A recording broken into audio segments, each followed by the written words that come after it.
Assalamualaikum warahmatullahi wabarakatuh. Perkenalkan, kami dari kelompok 3 yang beranggotakan 1. Anis Nuri Rafika Ayu, NIM 185211138. 2. Ani Yuliana, NIM 185211159. 3. Ardian Nur Aini, NIM 185211160. 4. Ayunda Ika Pratiwi, NIM 185211213.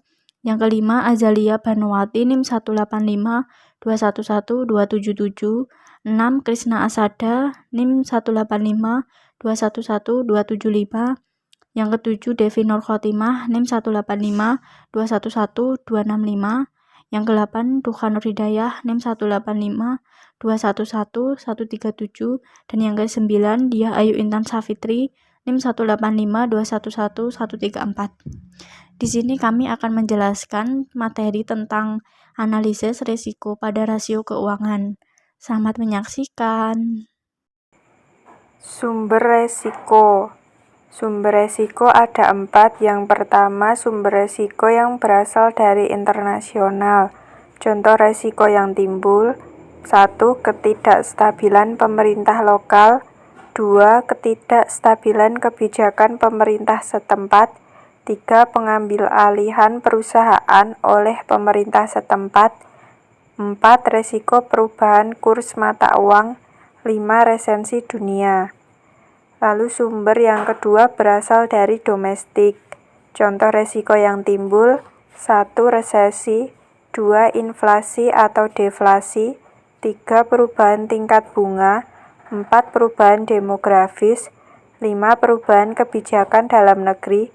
6. Perubahan politik dalam negeri. Sumber yang ketiga berasal dari industri. Contoh resiko yang timbul: 1. Perubahan teknologi. 2. Persaingan. 3. Perubahan kekuatan tawar-menawar dalam industri, misal pembeli semakin kuat. 4. Peraturan pemerintah yang berkaitan dengan industri. Sumber yang keempat berasal dari perusahaan. Contoh resiko yang timbul: 1. Perubahan manajemen. 2. Perubahan strategi. 3. Resiko terkena bencana seperti kebakaran. 4. Resiko terkena tuntutan hukum. Selanjutnya ada kegiatan perusahaan dan aliran kas. Kegiatan perusahaan dibagi menjadi 3. Yang pertama, kegiatan perusahaan operasi.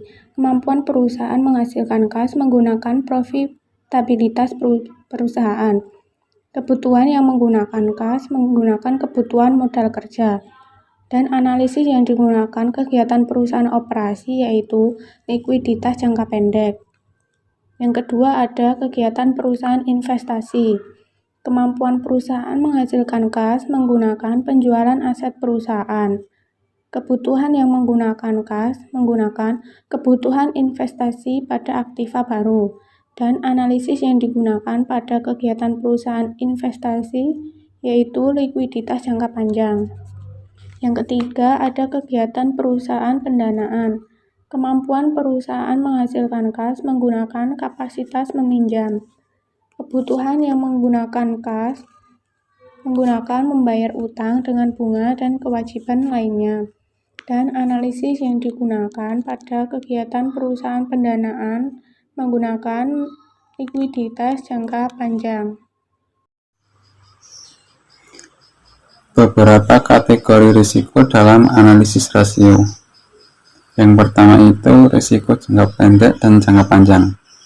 Untuk jangka pendek itu dilihat dari kewajiban jangka pendek dalam kurun waktu kurang dari 1 tahun.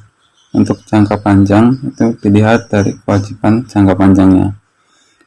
Yang kedua, risiko sistematis dan tidak sistematis. Untuk risiko sistematis itu risiko yang tidak bisa didiversifikasi. Kemudian risiko tidak sistematis itu risiko yang bisa didiversifikasi. Risiko jangka pendek antara lain rasio lancar.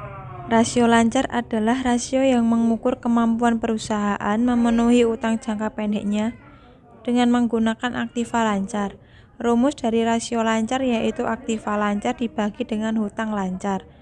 Rasio lancar menunjukkan besarnya kas yang dipunyai perusahaan ditambah aset-aset yang bisa berubah menjadi kas dalam waktu 1 tahun.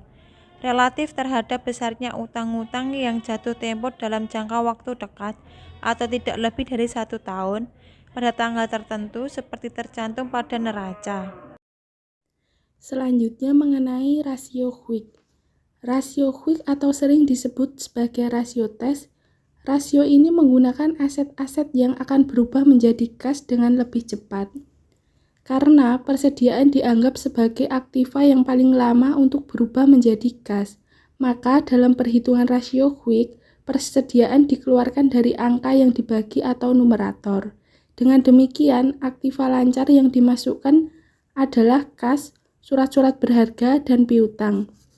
Meskipun dengan demikian, analisis harus berhati-hati juga dengan klasifikasi semacam ini.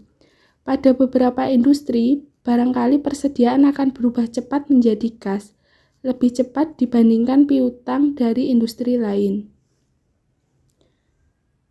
Dalam hal ini, rasio Quick bisa mengalami penurunan karena disebabkan oleh penjualan surat-surat berharga.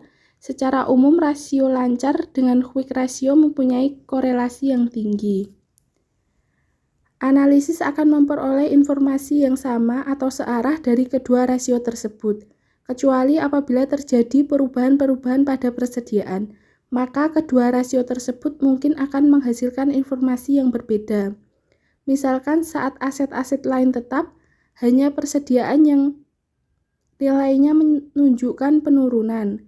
Rasio lancar akan menunjukkan kecenderungan menurun karena memasukkan nilai persediaan yang menurun.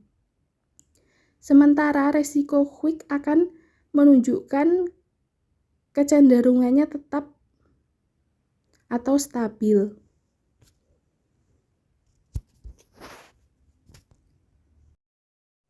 Rasio aliran kas terhadap utang lancar.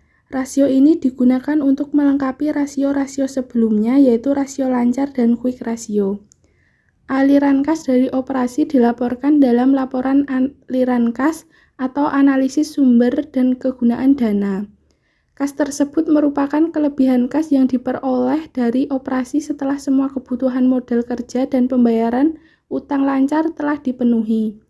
Karena angka yang dibagi dalam persamaan ini adalah aliran kas dalam satu periode, maka pembagi agar konsisten yang dipakai adalah rata-rata utang lancar pada periode tersebut. Untuk rumusnya yaitu rasio aliran kas terhadap utang lancar sama dengan aliran kas dari operasi sebelum item-item luar biasa dibagi rata-rata utang lancar. Rasio aktivitas modal kerja. Rasio aktivitas modal kerja adalah gambaran posisi keuangan jangka pendek yang berupa ukuran kelancaran proses operasi suatu perusahaan dalam kurun waktu 1 tahun. Rasio ini sangat penting untuk mengetahui kondisi perusahaan. Pasalnya, rasio tersebut mampu memberikan gambaran posisi keuangan jangka pendek, sehingga mampu membantu perusahaan mengevaluasi dan memantau seberapa besar efisiensi modal kerja yang dilakukan dalam kurun waktu tertentu. Dan rasio ini juga dapat membantu memprediksi masalah arus kas yang akan datang dan bahkan sinyal kebangkrutan yang sangat penting dalam perekonomian saat ini.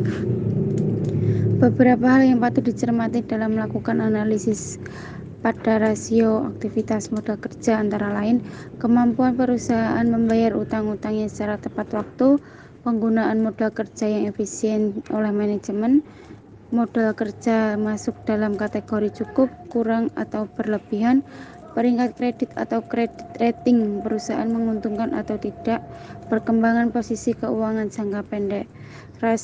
Rumus dari rasio aktivitas modal kerja adalah rasio modal kerja sama dengan aset lancar dibagi utang lancar. Baiklah, yang pertama yaitu rasio hutang. Rasio hutang yaitu mengukur besarnya hutang jangka panjang dalam struktur modal suatu perusahaan. Terdapat beberapa variasi dalam perhitungan rasio hutang. Yang pertama, rasio utang jangka panjang. Rumusnya utang jangka panjang dibagi utang jangka panjang ditambah modal saham. Yang kedua, rasio utang modal saham. Rumusnya utang jangka panjang dibagi modal saham.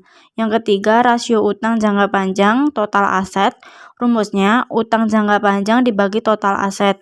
Dan yang keempat, rasio total utang total aset. Rumusnya total utang dibagi total aset. Keempat rasio tersebut akan memberikan informasi yang sama mengenai kondisi utang jangka panjang suatu perusahaan. Ada beberapa item yang bisa dihilangkan dari neraca. Penghilangan semacam ini membuat neraca nampak lebih baik, total kewajiban bisa berkurang, dan perusahaan nampak akan lebih kecil resikonya. Contoh, sewa aset atau leasing. Leasing bisa dimasukkan ke dalam neraca apabila masuk dalam kategori capital lease, tetapi dalam kategori operating lease, biaya sewa masuk dalam laporan rugi laba dan kewajiban leasing tidak masuk dalam neraca. Di sini saya akan menjelaskan rasio interest coverage. Rasio ini mengukur beberapa kali pendapatan sebelum bunga dan pajak bisa menutup bunga atau EBIT. EBIT ini dipakai karena bunga dibayar dengan menggunakan EBIT atau bunga dikurungkan dari EBIT. Rumus ini menghitung rasio interest coverage. Rumus rasio interest coverage adalah laba bersih ditambah biaya bunga dan ditambah pajak penghasilan dibagi biaya bunga. Biasanya rasio lebih dari kecil sekitar 2 dipandang sebagai situasi yang cukup beresiko. Jika perusahaan mempunyai kewajiban pembayaran periodik lainnya seperti pembayaran leasing dan dana pensiun, jumlah pembayaran tetap ini bisa dimasukkan ke dalam rumus di atas atau interest coverage. Rumus tersebut kemudian dinamakan sebagai fixed charge coverage ratio atau rasio kemampuan pembayaran tetap, karena rasio tersebut memasukkan semua beban tetap periodik perusahaan, bukan hanya bunga. Rasio tersebut mempunyai kelemahan karena menggunakan earning atau pendapatan sebagai angka yang dibagi, bukan aliran kas. Aliran kas dianggap lebih relevan dalam hal ini karena bunga atau sewa leasing dibayar dengan kas. Apabila nilai rasio interest coverage rendah, aliran kas dari operasi bisa digunakan dalam hal ini. Selanjutnya adalah rasio aliran kas operasional terhadap hutang. Rasio ini adalah untuk melihat kemampuan perusahaan menghasilkan aliran kas untuk menutup kewajibannya. Rumus dari rasio aliran kas terhadap total hutang dihitung dengan aliran kas dari operasi kas dibagi rata-rata total hutang. Aliran kas dari operasi bisa dilihat dari laporan aliran kas, yaitu komponen operasinya, di mana dalam laporan aliran kas terdapat 3 komponen. Yang pertama, operasi, yang kedua, pendanaan, dan yang ketiga, investasi. Dan yang terakhir yaitu analisis rasio aliran kas terhadap pengeluaran modal atau investasi. Nah, analisis ini memberi informasi besarnya aliran kas untuk menutup pengeluaran modal yang diperlukan untuk investasi, memelihara dan membangun pabrik dan bangunan. Kelebihan kas tersebut bisa dipakai untuk membayar utang dengan bunganya. Rasio tersebut bisa dibilang sebagai berikut, yaitu rumus rasio aliran kas operasional terhadap pengeluaran modal, yaitu dengan cara aliran kas dari operasi dibagi pengeluaran modal. Adapun alternatif lain adalah aliran kas bisa didekati dengan rumus semacam ini, yaitu aliran kas sama dengan laba bersih ditambah depresiasi. Baiklah, demikian materi yang dapat kami sampaikan. Semoga bermanfaat dan kami mohon maaf apabila ada kesalahan. Wassalamualaikum warahmatullahi wabarakatuh.